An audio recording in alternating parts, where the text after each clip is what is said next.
Okay, so here we have a Mercedes E-Class W213 654 engine, E220 diesel.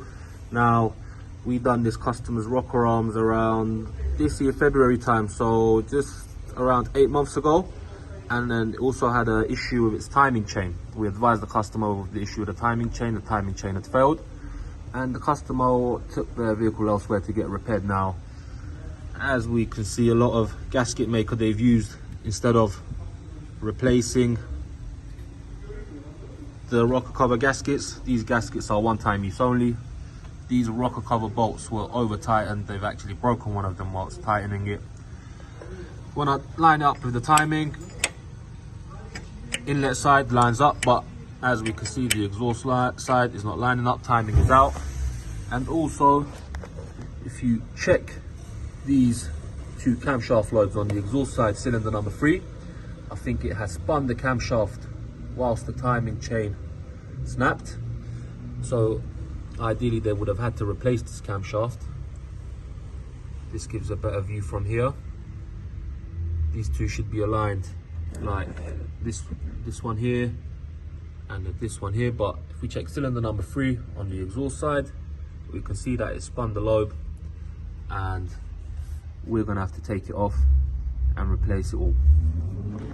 Okay, so now we've taken off the camshaft and inspecting it,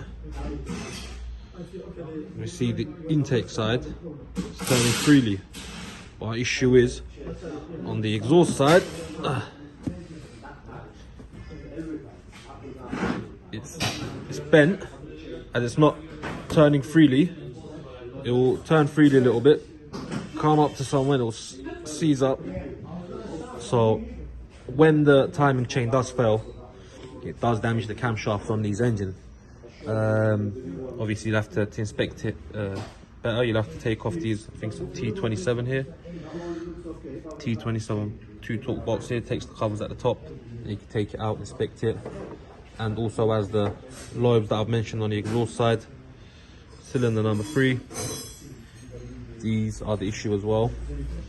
So if they had inspected this camshaft properly whilst doing the timing chain after it had snapped, they could have prevented or resolved the issue on the spot.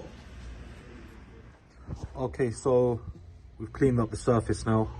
There was a lot of silicone gasket maker to clear up from the surface, so we had to carefully clean it up without getting any of the gaskets into these holes.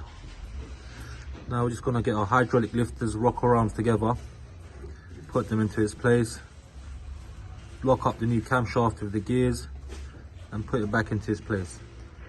So we've got our new camshaft here, locked it up, put the gears on.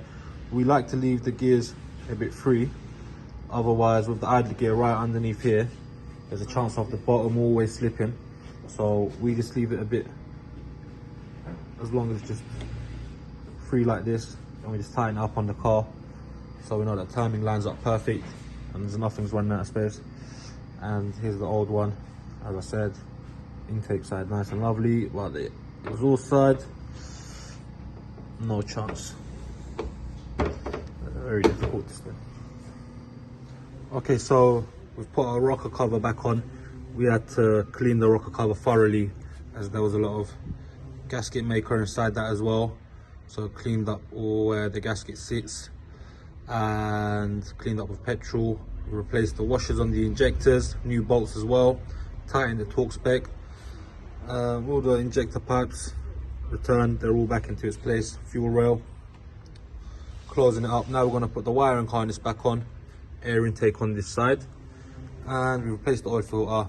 Once we put the oil and put everything back together, we should get this up and running, and hopefully no weird noises and no engine management light on showing for the mass airflow sensor that usually shows when the timing is out. Okay, so the engine is nice and running now.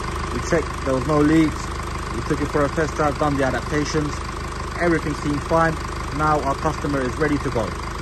Thanks for watching, guys. I hope you can like, comment and subscribe.